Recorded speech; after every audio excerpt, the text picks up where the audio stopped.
Bonjour YouTube, j'espère que ça va bien, c'est Voltar. Aujourd'hui, on se retrouve pour une nouvelle vidéo sur ma chaîne. Ça fait quand même un certain temps, mais pendant ma pause, j'ai décidé de rattraper quelques séries que je n'avais pas regardées encore et que quelques personnes m'avaient demandé en commentaire. Et c'était le cas pour une production de Glitch, donc les mêmes producteurs que The Amazing Digital Circus. Avant de travailler sur ce projet-là, cette chaîne YouTube avait également produit un autre projet super intéressant qui se nommait Murder Drones. Bref, aujourd'hui, j'avais envie de vous partager mon avis, mon analyse de cette série-là que j'apprécie peut-être légèrement davantage comparativement à The Amazing Digital Circus.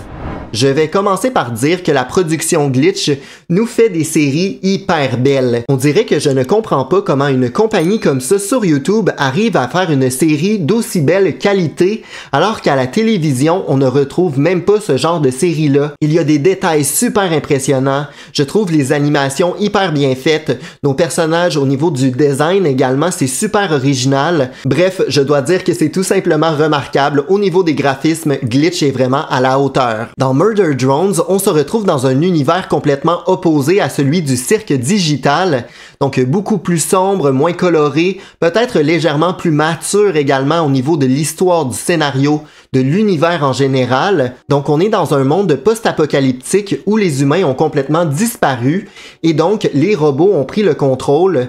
Et certains robots se sont un peu rebellés et ont créé leur propre civilisation et ainsi la compagnie va envoyer sur cette planète des robots plus meurtriers afin d'éliminer les rebelles qui se construisent une vie propre à eux. Je trouve ça hyper intéressant. On retrouve une espèce de clash entre des robots qui ont développé des sortes d'émotions et d'autres qui sont plus meurtriers et qui vont vouloir détruire la vie des autres. Je dois dire par contre que c'est peut-être plus recherché au niveau du scénario. J'ai trouvé ça plus complexe, peut-être un peu trop au début. J'étais un peu perdu, il y avait tellement de personnages différents qui se ressemblaient, donc tous les robots ont un peu le même design, sauf les robots meurtriers, mais après un certain temps, on s'habitue et on embarque dans le scénario, qui est quand même assez complexe, mais très bien fait. On a donc des flashbacks qui nous montrent un peu le passé avec les humains, qui ont fait donc la création de ces robots-là, qui ont travaillé un peu comme des scientifiques fous. C'était super impressionnant à voir comment la série se développe et évolue à travers toute la saison. Donc j'ai grandement apprécié tout le volet au niveau du scénario, malgré peut-être un côté très complexe.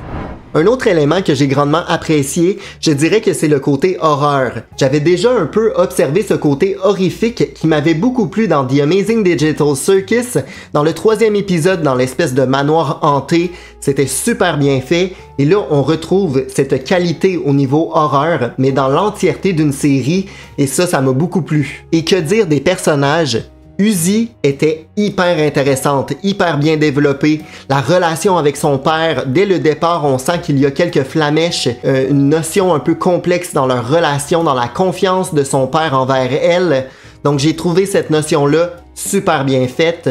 On la voit également évoluer, cette relation-là, à travers l'entièreté de la saison. Il y a évidemment le personnage de N que j'ai grandement apprécié, probablement mon personnage favori de la série. J'aime aussi V. Donc, ils ont des noms avec des lettres, j'ai pas trop compris pourquoi, c'est comme ça. Je crois que j'apprécie le fait qu'on ne va pas dans des clichés au niveau des personnages, de leur personnalité. Je trouve qu'on a un côté très original, la même chose pour l'histoire, les musiques, l'ambiance. J'ai trouvé qu'on sortait un peu des sentiers battus. Et cette originalité-là, je trouve que c'est la force de la série. Il y a aussi quelques twists, comme l'arrivée de Tessa, je crois que c'est à l'épisode 3, à la toute fin, qui vient un peu chambouler le reste de l'histoire. Donc ça aussi, c'est une grande force. Comme j'ai mentionné plus tôt, le côté horrifique était super bien fait, mais également le rythme. J'ai trouvé ça incroyable de voir que la série se surpasse et au niveau du rythme, de l'action, c'est super bien réparti et ça nous permet en fait d'embarquer rapidement. J'ai tout simplement apprécié le fait que cette série t'agrippe et finalement t'encourage à regarder la totalité de celle-ci. Donc vraiment bien fait, super bien réalisé et un rythme effréné qui rend le tout super intéressant. Un autre élément que j'ai apprécié, c'est le côté un peu violent, sanglant. On se retrouve avec une série qui est moins grand public comparativement au cirque digital, qui est plus faite pour les enfants.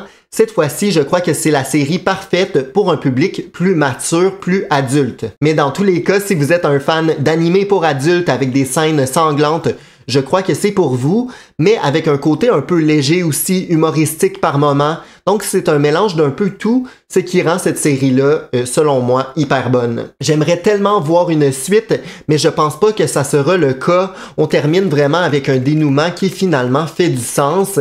Il y a potentiellement une porte ouverte pour une suite, mais je ne pense pas qu'on s'enligne vers ça. Je pense que présentement, le studio travaille sur The Amazing Digital Circus, mais également une nouvelle série que j'ai très hâte de découvrir également dans un style complètement différent au niveau visuel. Donc très hâte de voir ce que nous réserve l'avenir concernant Glitch. Mais jusqu'à maintenant, c'est vraiment une chaîne YouTube que je vous recommande, d'autant plus que leur contenu est vraiment adapté mondialement. Donc, par exemple, Murder Drones est également traduit en français avec des doubleurs qui font un travail remarquable. Donc, je pense que ça vaut la peine de regarder tout ça. Mais maintenant que c'est fait, maintenant que j'ai regardé cette série-là, qu'est-ce que vous me conseillez? N'hésitez pas à me mettre tout ça en commentaire. Ça me fait toujours plaisir de vous lire et de découvrir de nouvelles séries grâce à vous. Si jamais ma vidéo vous a plu, mettez un pouce en l'air, abonnez-vous, mais vous pouvez également mettre en commentaire là, si de votre côté vous avez apprécié, si vous êtes d'accord ou pas concernant ma découverte de Murder Drones. Peut-être que certains ont un avis complètement différent sur la série. Dans tous les cas, on se retrouve très bientôt, que ça soit sur YouTube ou sur Twitch. Donc on se dit à la prochaine. Ciao!